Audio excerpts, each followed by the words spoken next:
A woman walks into a luxury showroom expecting a simple shopping trip. But a prank goes too far. Soda spills all over her and the staff laughs. She freezes. Everyone stares. Tension rises. Then the showroom doors open and the owner appears. Calm, controlled, and furious. He looks at her and says, "She's my wife. What happens next will shock you." Crestview Luxury Showroom sat on the edge of downtown Orlando. The place was known for its bright lighting, wide glass walls, clean white floors, and neatly arranged luxury furniture.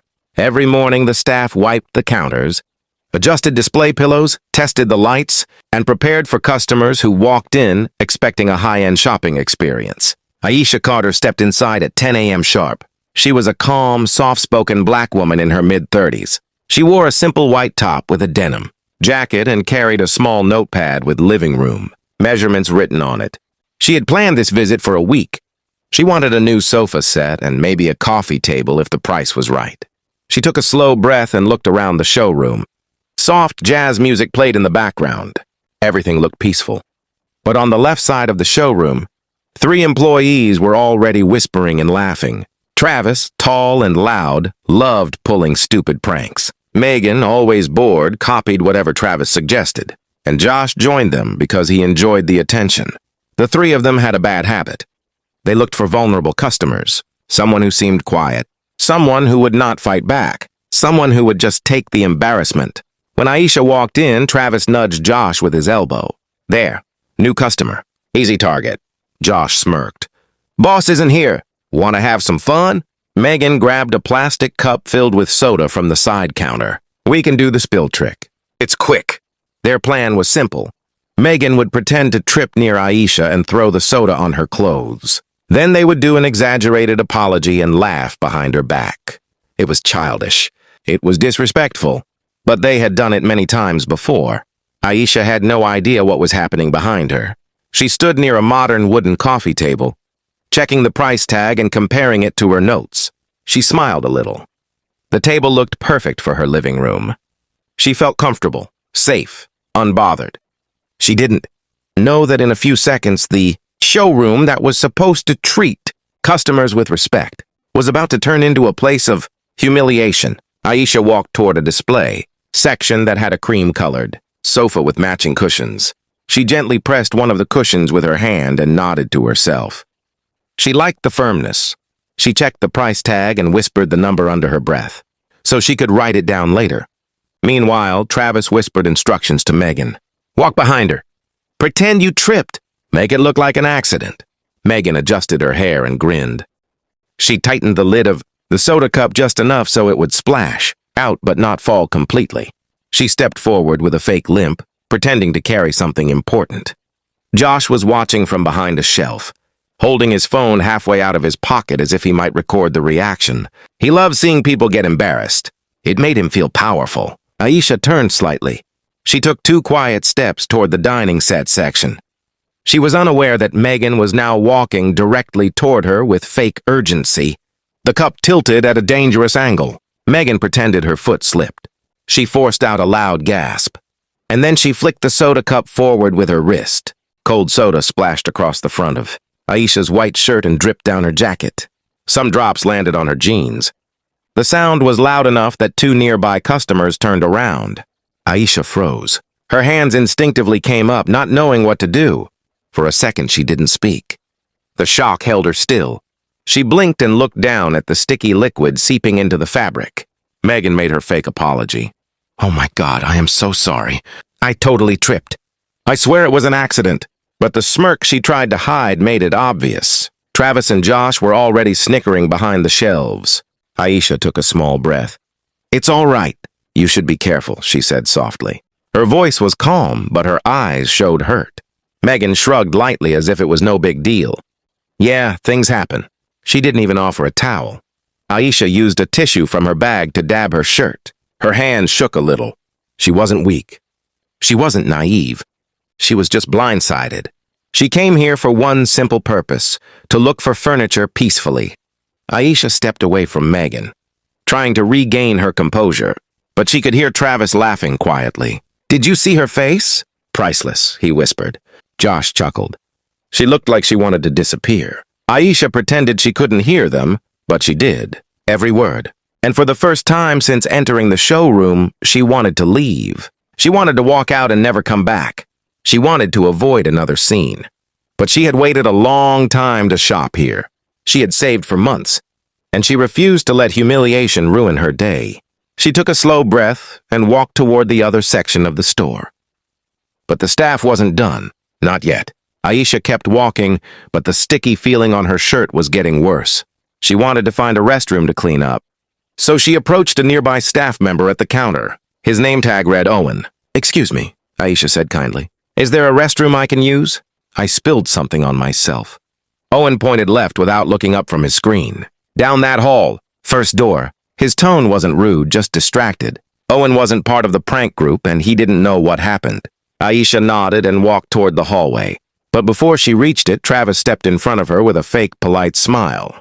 "Ma'am, we prefer that customers do not use the employee restroom. Only the guest restroom in the lobby is allowed." Aisha frowned slightly. "Your coworker told me the restroom was down the hall." Travis shrugged. He probably did not realize the rule. "Lobby restroom is the one you should use." He pointed toward the front of the store, forcing her to walk past several customers while wearing a soda-stained shirt. She realized what he was doing. He wanted everyone to see her messed-up clothes. He wanted to extend the embarrassment. She swallowed her pride and turned around, walking toward the lobby. Megan was leaning against a counter, pretending not to notice her. Josh hid behind a plant, smiling as if he had accomplished something important. When Aisha reached the front restroom, she locked the door behind her and looked in the mirror. Her shirt had a dark stain. Her jacket was sticky. Her collar was wet. She tried cleaning it, but soda had already dried into the fabric. Aisha stared at her reflection for a moment. "Why do people treat me like this?" she whispered to herself. "Why is it so easy for them?" She was not angry. She was disappointed, deeply. After cleaning as much as she could, she stepped back into the showroom. She debated leaving, but she needed the furniture. She forced herself to continue. Travis noticed her return and whispered to Megan, "She's still here." "Unbelievable," Megan smirked. "She must be desperate to shop." Aisha ignored them. She walked toward a dark gray sectional sofa. She sat down carefully and opened her notepad again, pretending everything was normal. But Josh was already preparing for the next move. He walked behind the counter where the store's sample fabric swatches were displayed. He picked up a small fabric piece and pretended to inspect it. Then he turned toward Aisha with fake politeness. "Ma'am, do you need help with anything?" he asked loudly, exaggerating his tone. Aisha didn't feel comfortable, but she didn't want to be rude. "I am just looking for a sectional that fits my living room," she said. Josh stepped closer. "Oh, I can help you, but may I suggest something first? Maybe go for a darker color, something that hides stains better." His eyes dropped to her shirt on purpose. Travis and Megan burst into quiet laughter. Aisha closed her notepad slowly. She had had enough, but she still stayed calm. "I understand your point, but I do not appreciate being mocked," she said softly. Josh lifted his hands defensively. "Mocked? No, not at all. I am just being helpful." Aisha looked away. "I would like to look on my own." Josh walked back to his friends, laughing with them like children. Aisha took a deep breath and placed her notepad aside. She didn't know that the situation was about to change completely, because the one person the staff feared the most was about to walk through the showroom doors, and he was not just the owner. He was Aisha's husband. The front doors of Crestview Luxury Showroom opened with a soft chime. Most customers did not pay attention, but the staff did, especially Travis. He glanced at the entrance and froze for half a second. Walking in was a tall black man in a navy blue suit. Clean haircut, strong presence, and a confident stride. This was Anthony Carter. People usually called him Mr. Carter. He was the founder and owner of the Crestview brand. His photograph was framed in the office hallway. His name was printed on every employee handbook. Staff members normally rushed to fix their posture when he walked in. Travis leaned to Josh and whispered, "Oh man, Carter is here today." "Why now?" Josh swallowed hard. "Do you think he saw something?" "Of course not," Travis said quickly. "He just walked in. Act normal." Megan straightened her shirt and tried to look busy by rearranging pillows on a display sofa. Anthony walked slowly through the showroom, observing the arrangement. He was a calm and fair man, but he was sharp. He noticed small details. He noticed when something was off. Today, something felt different. The atmosphere was strange, almost tense. He looked around for the manager, but did not see him. He continued walking, his eyes scanning the floor, the arrangements, the counters. Then he spotted her. Aisha was sitting alone on a gray sectional, her white shirt visibly stained, her jacket still damp. She was writing in her notepad, pretending to be focused, but her eyes looked exhausted. Anthony recognized her instantly. His heart dropped. "Aisha," he said under his breath. He changed direction and walked straight to her. A few customers noticed his urgency. Aisha looked up surprised. "Anthony, you are here." He sat beside her, immediately concerned. "What happened to your clothes?" he asked quietly. "Why are you soaked?" Aisha hesitated. She did not want to embarrass anyone. She did not want to make a scene, but she could not hide the truth. "One of the employees spilled soda on me," she said gently. "They said it was an accident." Anthony looked at her shirt. He could tell it was not a normal spill. The splash pattern was too wide, too obvious. His jaw tightened. "Who did this?" he asked. Aisha looked down. "I do not want trouble. I just want to shop." Anthony shook his head. No one treats my wife like this. Not here, not anywhere." Aisha's eyes widened slightly. "Anthony, please. I do not want things to escalate." He placed a hand on her shoulder. "This is my company. If someone mistreated you, they disrespected me too." Across the room, Travis saw them talking. His face went pale. "Oh no," he whispered to Megan. "He knows her. He knows her." Megan felt her stomach drop. "Wait, is she really connected to him?" Josh stared in shock. "Why would the owner talk to her like that?" Travis swallowed hard. "Because that is his wife." Panic spread across their faces. Anthony stood up slowly. He turned his head and scanned the room with a cold, firm expression. A few employees started whispering nervously. Customers noticed the tension, wondering what was happening. Anthony was not a loud man. He rarely raised his voice. But when he was angry, his silence spoke louder than shouting. He took a step forward. He was ready to find out everything. Anthony walked toward the nearest staff member, Owen, who was standing at the counter. "Owen, come here for a moment," he said calmly. Owen looked up, startled. "Yes, sir, of course." Anthony pointed at Aisha gently. "Did you see what happened to my wife?" Owen's eyes widened. He had no idea she was the owner's wife. "Your wife, sir, I did not know. I only directed her to the restroom because she looked like she spilled something on herself." Anthony nodded. "Thank you. That is fine." Then Anthony turned his head toward the right side of the showroom where Travis, Megan, and Josh stood stiffly, pretending to look busy. Anthony's eyes locked on them. "You three, come here," he said. The entire showroom went quiet. Even customers stopped browsing. The employees walked toward him slowly, their steps shaky, their expressions guilty. When they reached him, Anthony looked at each of them one by one. "Which of you spilled soda on my wife?" he asked. No one answered. Megan looked at the floor. Josh stared at the wall. Travis swallowed hard. Anthony repeated slowly. "I asked a question. Who did it?" Megan opened her mouth first. "It was an accident, sir. I tripped. I did not mean to spill anything." I apologized to her. Anthony raised an eyebrow. "Then why were you laughing afterward?" Megan froze. I was not laughing, sir. "I was standing across the room," Anthony said. "I saw you, and I heard Travis and Josh." Josh stepped forward nervously. "It was just a joke, sir. We thought she would not mind. People know we play around sometimes."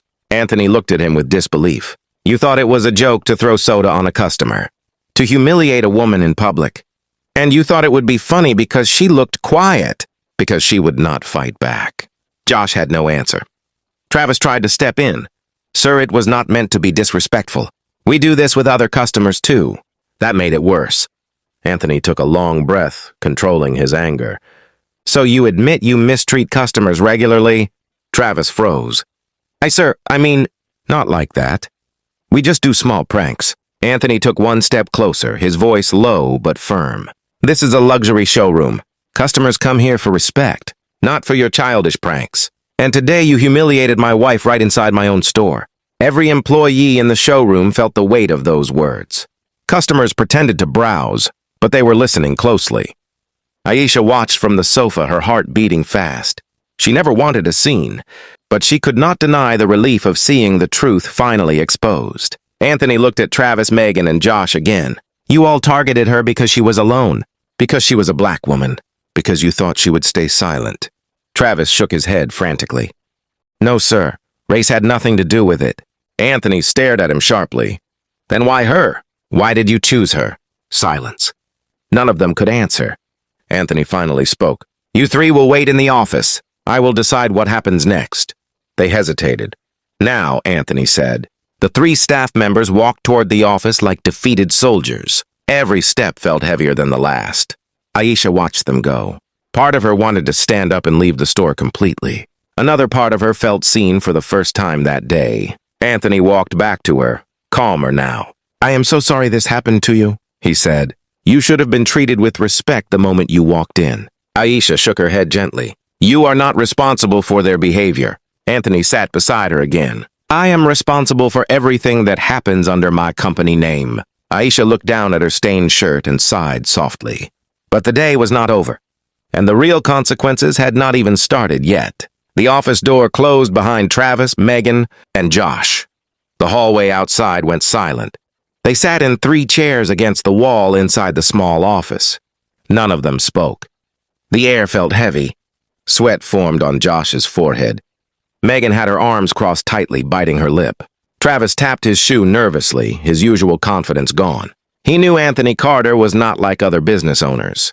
He was patient, but he had limits. And today, Travis had crossed one. Meanwhile, Anthony walked to the front desk and asked Owen to gather the remaining staff in the main area. By the time Anthony returned to Aisha, 6 employees were already standing in a nervous line, confused about what was happening.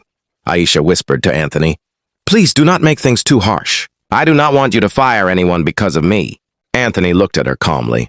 I am not firing anyone because of you. I am firing people because they disrespected a customer in my business. You just happened to be the one they targeted today. Aisha nodded slowly, still uncomfortable with conflict. Before Anthony said anything else, the manager of the showroom, Mr. Douglas, hurried back from his lunch break. He saw the staff lined up and Anthony in the center, and immediately felt the tension. Sir, what is going on? Douglas asked carefully. Anthony turned to him. 3 of your employees humiliated a customer today. They threw soda on her and tried to play it off as a joke. They mocked her afterward. And you were not here. Douglas felt the blood drain from his face. I am very sorry to hear that, sir. May I ask who the customer was? Anthony pointed toward Aisha. My wife. Douglas froze as if someone had yanked the floor from under him. Your wife? Sir, I had no idea. Anthony kept his eyes firm. You should not need to know who she is to treat her with respect. Owen and the other employees lowered their heads. None of them had expected this moment. Not today, not ever. Douglas swallowed hard. I understand, sir. I will cooperate with whatever you decide. Before Anthony responded, a sudden sound interrupted the room. A phone notification. Not just one phone. Several. Customers, employees, even people outside the showroom entrance began checking their screens. A short video was circulating. Anthony instinctively took out his phone and clicked the notification. It was a clip posted anonymously on social media. The video was only 10 seconds long. In the video, Megan pretended to trip and threw soda on Aisha. The laughter of Travis and Josh followed shortly after. Someone had recorded it. Someone had uploaded it, and it was spreading fast. Within minutes, it had hundreds of views. Anthony's jaw tightened as he watched the clip again. He recognized Josh's voice laughing in the background. The showroom went dead silent. Aisha looked horrified. Who recorded that? Why would anyone post it? Anthony exhaled slowly. Because they thought it was funny. They thought no one would care. But now everything had changed. This was no longer just a private incident. It was public, and it was about to blow up. People started gathering inside the showroom, whispering to each other. Some customers had already seen the video. A mother with her teenage daughter shook her head in disgust. A couple standing near the dining sets glared at the staff with disappointment. Even strangers could see something serious had happened. Anthony stepped closer to Aisha. Do you want to go home? He asked softly. Aisha shook her head. No, I want to see how this ends. I will not hide from this. Anthony nodded with respect. Just then, the showroom doors opened again. Two men in business suits walked inside.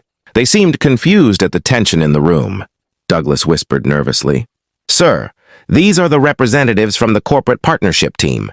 They had a scheduled meeting today to review the showroom for expansion approval." Anthony frowned. And today of all days? The two executives approached Anthony, unaware of the situation. "Mr. Carter, we came for the evaluation, but the staff outside said there is some issue. Is everything all right?" Anthony remained calm. "There was a serious misconduct incident. You might want to see this." He handed one of the executives his phone with the video still open. They watched it. Both men looked disturbed by the footage. "This is unacceptable," one of them said. "Is this how your staff treats customers?" Anthony took a breath. "No, but this is how some of them chose to behave today, and it will be corrected." One executive pointed toward the office. "Are the involved employees in there?" "Yes," the exec nodded. "Good. They will need to speak with corporate as well. This affects our decision regarding expansion." Aisha watched the exchange with mixed emotions. She never wanted any of this. She only came here for furniture. But now the entire showroom, the staff, the partnership team, customers, and even social media were involved. Anthony signaled Douglas. "Bring them out." Douglas nodded and walked toward the office. Moments later, Travis, Megan, and Josh came out looking terrified. They could see the crowd, the executives, and Anthony standing firmly in the center. They walked like people walking toward a courtroom. Anthony folded his hands behind his back. "Tell them what you did," he said. Travis stuttered. "Sir, it was a joke. We never expected it to get this far." Megan's voice cracked. "I did not mean to hurt anyone. It was supposed to be funny." Josh whispered. "I did not know someone was recording." The corporate executive raised his eyebrows. "So your concern is not what you did. Your concern is that it was recorded." Josh froze. Anthony stepped forward. "You humiliated a customer. You mocked her. You laughed in her face. All of this inside a luxury showroom that carries my name. And now there is a video circulating online that represents everything I stand against." A heavy silence filled the room. Megan's eyes watered. "Sir, I'm so sorry. Please do not fire us. This job is all we have." Travis tried to defend himself again. "We were just having fun. We did not know she was your wife." Anthony's eyes narrowed. "So if she were not my wife, then humiliating her would be acceptable." Travis said nothing. The entire room could feel the gravity of that question. Aisha watched them. Her heart was soft, but she could not deny the truth. They had treated her like she was nothing. They judged her. They mocked her. They disrespected her publicly, not knowing who she was. This was bigger than her. It was about how they treated every person who did not look powerful. Anthony turned slightly, speaking to the entire room. "Today is not about who she is. Today is about who you are." Every eye in the showroom lowered. Anthony continued. "And the consequences for your choices will be severe." The suspense in the room grew so thick that even the customers held their breath. Because the decision Anthony was about to make would change the future of the showroom, and the future of the 3 employees who had crossed the line. Jordan drove Evelyn home, but the ride was filled with a strange silence. Evelyn sat stiffly staring out the window, replaying the soda humiliation in her head over and over. Jordan held the steering wheel tight, his jaw clenched. Under the passing streetlights, his face kept changing between anger, worry, and something darker. But he said nothing, and that silence scared Evelyn more than his anger ever could. When they reached home, Jordan opened the door for her and spoke in a gentle voice. "Take a warm shower. You need to breathe." She nodded faintly and walked inside, but Jordan didn't follow. He stayed outside, leaning against the car, head down, breathing heavily. Something had changed.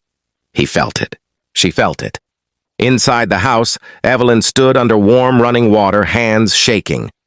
The humiliation, the laughter of the staff, the cold soda running down her face. It all replayed like a nightmare she couldn't wake up from. But beneath those memories, another fear grew. Jordan's reaction. He had defended her in the store. He had been furious. But after they got into the car, something shifted. He wasn't explosive. He wasn't yelling. He wasn't even questioning. He was quiet. Too quiet. Was he thinking she brought embarrassment to his company? Was he disappointed she went to the showroom without him? Was he blaming himself or her? Evelyn stepped out of the shower and wiped the fog off the mirror. Her eyes were red, her face tired. She looked like a version of herself she didn't recognize. When she stepped out, she found Jordan sitting on the couch, elbows on his knees, head down. "You okay?" she asked softly. Jordan slowly lifted his head. "Evelyn, something is wrong at the company. Something deeper than today. What happened to you wasn't random. They targeted you." His voice was low, controlled, too controlled. "What are you saying?" she whispered. Jordan stood up. "I'm saying, I need to find out who planted this attitude in my staff. Someone told them it was okay to treat customers like this. Someone told them it was okay to humiliate a black woman." Her heart tightened. He leaned in closer, voice barely above a whisper. "And I'm afraid it's someone close, someone I trusted." Evelyn's breath caught. She could feel her world shifting again, this time not from humiliation, but from the shadow spreading across Jordan's face. Before she could respond, Jordan walked toward the door. "I need answers," he said. He didn't say where he was going. He didn't say when he'd return. He simply left. And Evelyn, still trembling from everything that happened, stood alone in the silent living room, terrified that the soda incident was only the beginning of something far, far bigger. Late that night, the showroom was empty, lights off, except for the soft glow from Jordan's office at the back. He moved inside like a ghost, quiet, controlled, checking logs, security footage, and internal emails. Hours passed. What he found wasn't simply unprofessional behavior. It wasn't kids being kids. It wasn't an isolated prank. It was a pattern. Disrespectful notes about customers, racial jokes hidden in chat groups, a list of staff ranking annoying customers with Evelyn's name already added before she ever walked in. Jordan's stomach twisted. Someone had been poisoning the environment for months, maybe longer. Then he saw something that made his blood run cold. A message recently sent in a private staff chat. "The boss's wife is coming in today. Make sure she gets the special treatment.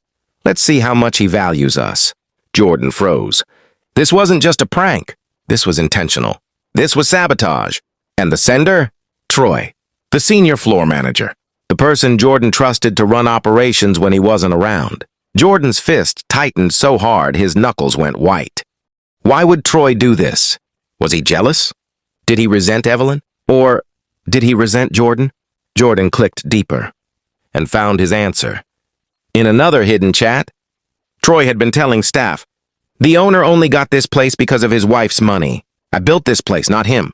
Let's show him how things run without his face in here." Jordan sank into his chair. This wasn't just betrayal. This was mutiny.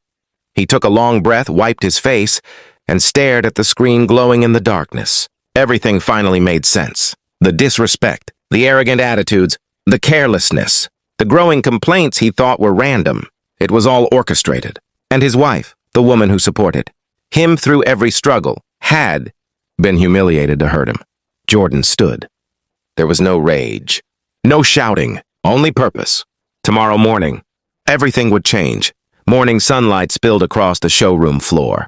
Staff chatted, laughed, and moved casually, completely unaware of the storm coming.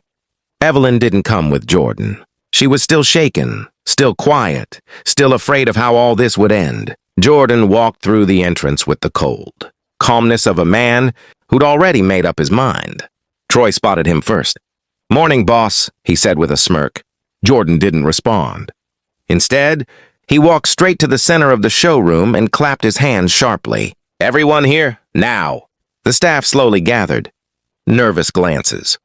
Confused whispers. Troy's smile faded. When the room was silent, Jordan held up his phone and pressed play. The staff chat messages projected onto the large digital display behind him. The insults, the plans, the sabotage, the message targeting Evelyn. Gasps filled the room. Faces turned pale. Troy stepped forward, voice cracking. "Look, Jordan, these were just jokes." Jordan's voice cut like a blade. No, this was betrayal. Silence.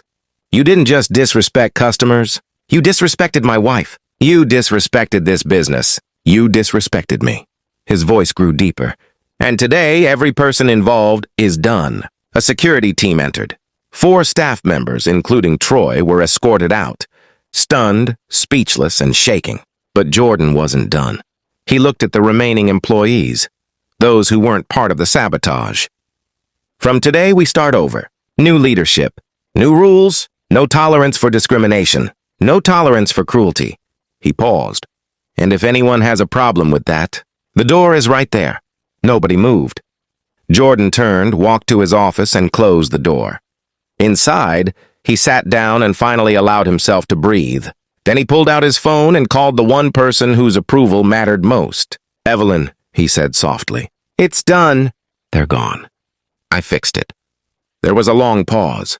Then her quiet voice came through, the first bit of peace he'd heard in days. "Come home," she whispered. Jordan closed his eyes. He finally felt like he could.